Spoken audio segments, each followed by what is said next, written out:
Hello Virgo, this is Victoria and I'm here with your April Tarot forecast.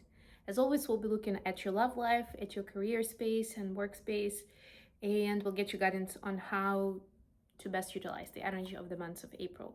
At the end, I'll post some messages from your person of interest to yourself, so make sure you stick around for that. And of course, we will begin with a quick oracle message to see what's the theme for this month for your sign. What's the phrase on the street? What to keep in mind, what to consider. Hope you guys are doing great. These readings are for Sun, Moon, and Rising Virgo. So if you're watching this for your sun sign, please check out videos for your other placements as well. And of course, if you're new, there's more information about my services and content in the description box. And please subscribe so you don't miss any of the horoscopes or daily one-card reads that I'm doing in shorts, or twin flame readings, or special edition readings for lunation events and other big events. With all that said, let's get started.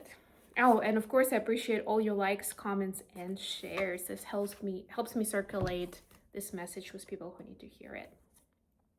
All right, so Virgo, you've got the faraway places this month. Get ready for new horizons. It's interesting. I was just actually doing a card of the day message, and it was the great adventure today. Venture forward, take some risks.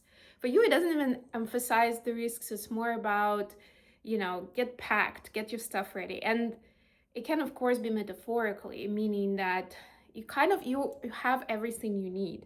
So even if somehow, whatever you are doing takes unexpected turns and it becomes an adventure, or it suddenly takes you to a faraway place or somewhere you didn't expect to be with it, just remember or recall what kind of tools do you need, or maybe whose help do you need in those goals, with those adventures, right? And just go with it, have some fun with it, explore it. You can also hear that there is a dog in the background, so if you hear sounds, I apologize, but yeah, hopefully it's not gonna be too disruptive for us. All right, let's see what we have with tarot for you. So for your personal space and love life, you have the 8 of Coins. Then you also have the 3 of Swords and the 7 of Coins. I'll speak to all of this after I'm done with the spread. Then for your work life, you have 5 of Wands, Ace of Cups, lovely. It's always interesting to speak to people about the cups in the work spread, or any kind of lover's card, 2 of Cups, it's always interesting. 3 of Wands.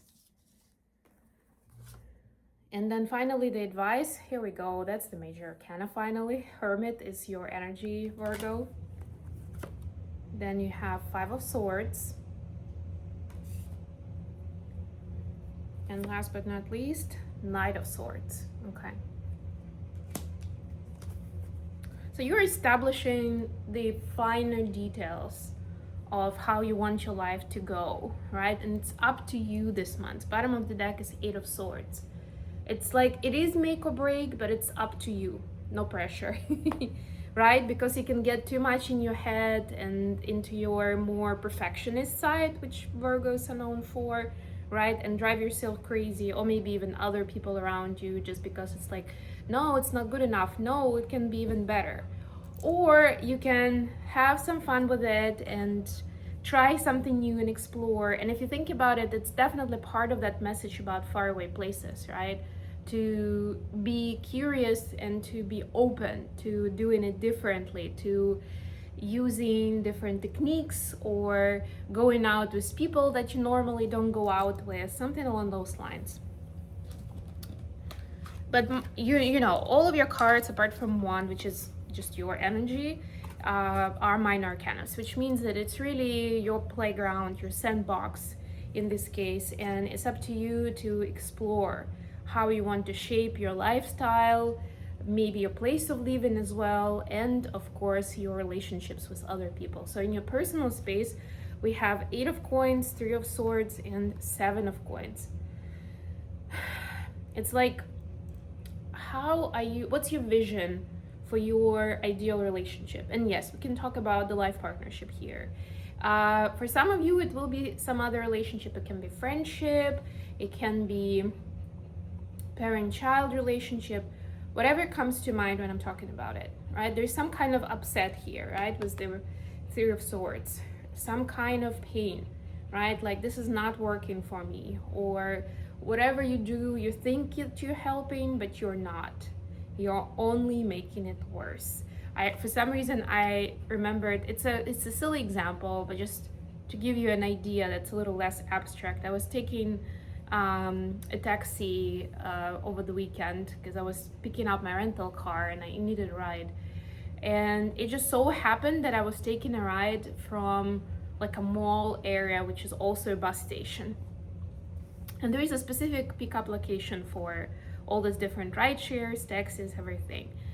And but you know, I was spending time kind of a little bit away from it, and I knew that at the time when I could see in the app that my driver is nearby, I'll walk to that specific point, which I knew where it was. And I was like, you know, I'm taking my time. And when the guy came, he saw me on the map elsewhere and he started driving around to find me, which is like, and I'm walking to, you know, to the point, and I'm seeing that he's driving away. So I'm frustrated. Then he goes into the bus lane, actually, where regular cars aren't even supposed to go. He gets yelled at by a local employee. And then, of course, I'm waving, he ignores me. Finally, he stops the car, and I'm like, dude, why are you here? And I gave it to him. I was like, I didn't yell and I didn't, you know, say anything wrong, but I was like, I understand you are trying to do a good thing, but you actually made it so much worse. It would be so much easier if you just stopped the car. And I had luggage with me, so I'm walking around with luggage. It's like, dude, what are you doing? Stop the car. And I'm messaging him, stop the car so I can get in, catch up with you and get in. And he got upset. He almost didn't want to give me a ride anymore, because he obviously was upset that he was trying to do this good thing, right, to find me and be really close with his car. And at the end of it, he got yelled at by that employee, and I wasn't happy with him as well, right? Good intentions sometimes lead us to the worst results. So, you know, there's something here where somebody didn't meet you in the middle, or your expectations and theirs were very different from a relationship, right? And it's like, you have a chance to set up like a template, or at least a framework for what is important to you. What are your non-negotiables? How do you want communication to happen? What is important to you there? What is your love language, right? Because that could dictate communication model a lot. How do you signal each other when something's not going right without so the other person doesn't get offended, right? And you can build it out of, like, again, curiosity and enthusiasm to get it right, so that it works for both parties, right? Because there are no innocent people. Like, usually it takes two to tango. Or you can do it from a place of pain, of like, I never want anyone to do this to me anymore, and so this is what I'm looking for, and, you know, look for some kind of extreme that's the opposite. But in good time, you'll find out that was not a solution, right? It's up to you really to design it. But again, try to approach it from like with a clear mind, with a calm heart, right? From a place of like, I really want this to work next time. I don't want us to have this kind of misunderstandings, or you know, I want to say misalignments, but like more like arguments, right? Or frustrations. Because sometimes, and it happens often, that when there is a conflict in situations, people don't always argue, right? They don't just like burn it out like that. But there's still that resentment that grows. And that's usually the main reason for people eventually to split up, to break it off. For your career space, we have 5 of Wands, Ace of Cups, 3 of Wands. Also very interesting energies. They're very, very different. And basically what is being said is you'll feel a lot of pressure from other people, whether it's your boss, your customers, your subordinates, your peers, to go a certain way, to behave a certain way, to treat them a certain way. But it's very important, and the truth is, even if you go with what they're telling you to do, what they're expecting you to do, there will always be somebody else who will be upset by that, one way or the other. You will never be, like a perfect student. What's it called? Like a teacher's pet kind of a thing, right?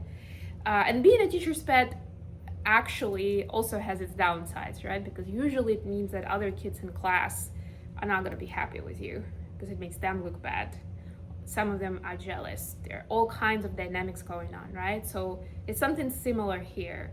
So you might as well follow your heart, follow your good consciousness and your, moral standards, and what does good look like to you in terms of how you treat other people and how you want to be treated yourself.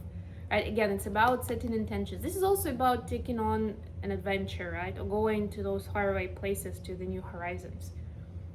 Right? Don't stay in the same cycle where, there's a confrontation, somehow gets resolved, and then again. It's like going through the cycle, sometimes less painful, sometimes more painful, somehow it's figured out, but it's kind of like the same environment, the same ground rules. You have a chance to bring up some new ideas, right, and set up some new rules, whether it's just around you or within your department or within the whole company. And finally, we have advice from the universe, the Hermit, the Five of Swords, and the Knight of Swords. It is a lot about breaking an illusion. That's what I'm hearing. It's a very interesting phrase, right? It's like some kind of inner truth gets reflected on the outside, where you understand that maybe you were judgmental towards something or someone. Maybe you were underestimating yourself or others, like, I'm never going to be good at this, or I don't even want to try to go live in a different country. It's just not for me. Like, sometimes we come up with these labels.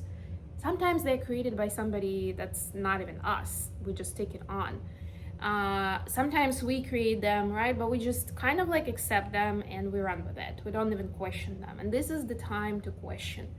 Like, I obviously underestimated, right? Or I made my assumptions, but now I can see it's a different space. But it's interesting that it's not gonna, that realization is not gonna come from external information. It's gonna come from within, from you reflecting on certain experiences, right? From you maybe touch basing with your inner self, or going back to some past experiences that you remembered a certain way, where you were upset, where you still holding a grudge maybe, or you feel like that was an unfair situation. But now if you go back to it, you will see that there are so many more circumstances around it that your memory decided to keep, or that you understood in the moment, right? Now you're looking at it from a different consciousness point, from a different energy vibration, right? And you can assess it differently, and you can find that closure, and you can change your perspective and your even beliefs to a certain degree for the future. All right, last but not least, let's get some message for Virgo from their personal interest. The first one jumped out, Nine of Pentacles. I love this. And it's clarified by the Strengths. Beautiful. So look at that. Your person is also finding their footing and trying to understand what they want their life to be like. What does it look like when they're by themselves, like in the picture of the world where they don't necessarily have you, or your family, if you have a family together, next to them, right? What would it look like if it were just them? What would their home be like? Where would they live?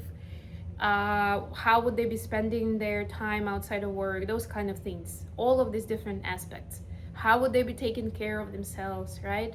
And also a vision of what it's like with you, and how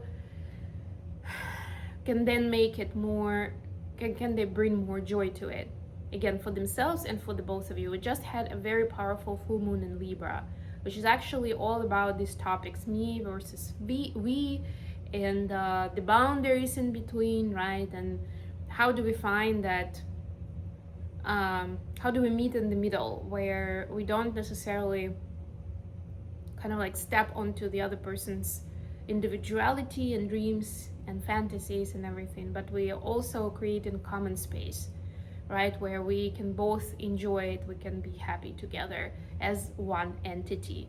And even energetically, from a metaphysical perspective, when two people are together, when they live together, it doesn't even matter if they're in a romantic relationship or not, but especially if they are romantic partners, they form one energy field. So whether we want to accept it or not, we better, find that harmony and the lifestyle that will be keeping both of us at a high vibrational level. And it does take courage. It does take courage even to say to yourself, this is what I need, or, whatever they're doing doesn't work for me. I can't live with that. It's too much. Or maybe we'll find a compromise so I don't have to struggle in silence, right? It takes bravery to admit it, and even more bravery to say it to your life partner, to the person that you love, that you want to spend your life with, that obviously you don't want to upset. It can be difficult, so it will take some courage from them. But they're coming from a place of love and a place of like, let's figure it out at the very least. Okay, I'm gonna leave it here. Thank you so much for joining me today. I love you all. Please don't forget to like the video and subscribe to my channel. And until next time,